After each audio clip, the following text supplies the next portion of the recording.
Okay, Mr. Conover back. You've watched the video, you've translated, or not translated, but you've summarized the first four lines, and hopefully you have a concise 1 to 2 sentences about what each stanza means, okay? Maybe you've discussed it in your group a little bit. Maybe you have an idea of what it is. We will discuss these in class tomorrow when we take a look at our total summary. Now, that was only the first four stanzas. I'd like to have you view another adaptation or version of it. This one's a little different, okay? Maybe some of you have watched The Simpsons before. This is the Simpsons version of The Raven.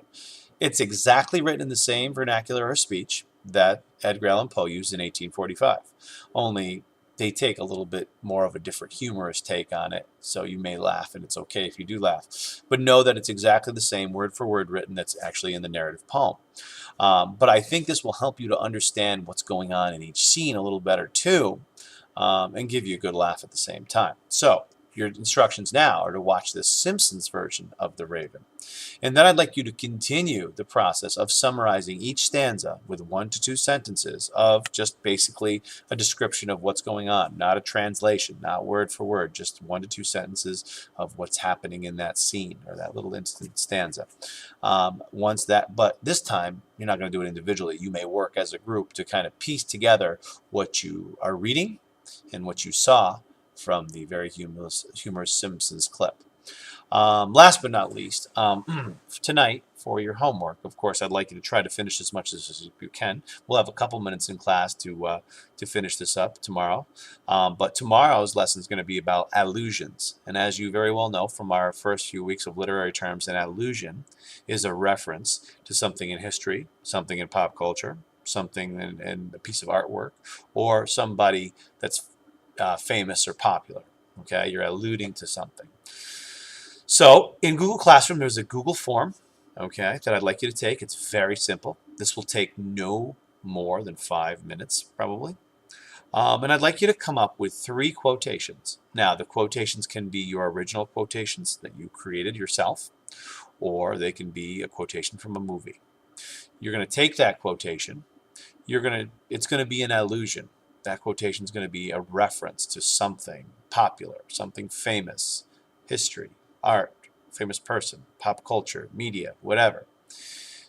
And then you're going to tell me where it's from, and then you're going to tell me the actual meaning. So let me give you an example. So if I said, "May the force be with you," to one of you, okay, you would probably recognize right away that that's from Star Wars, okay? So that's the quotation, "May the force be with you." We know it's the source is from Star Wars, but what's it mean? The meaning of that allusion. It's like me saying good luck, or may you be victorious in whatever you do. So that's our first. That can be, you could find a movie quote and do the same thing, or you could have your own personal individual quote. So say, I would say that so and so is a real Hercules out on the football field. Okay, so what am I referring to? Of course, that's my quote. He's a real Hercules on the football field. I'm referring to Hercules, famous character from Greek mythology, and of course the meaning.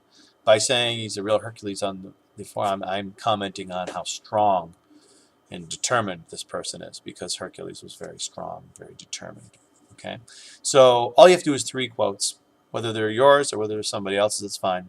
Tell me the source and give me the meaning for what they are.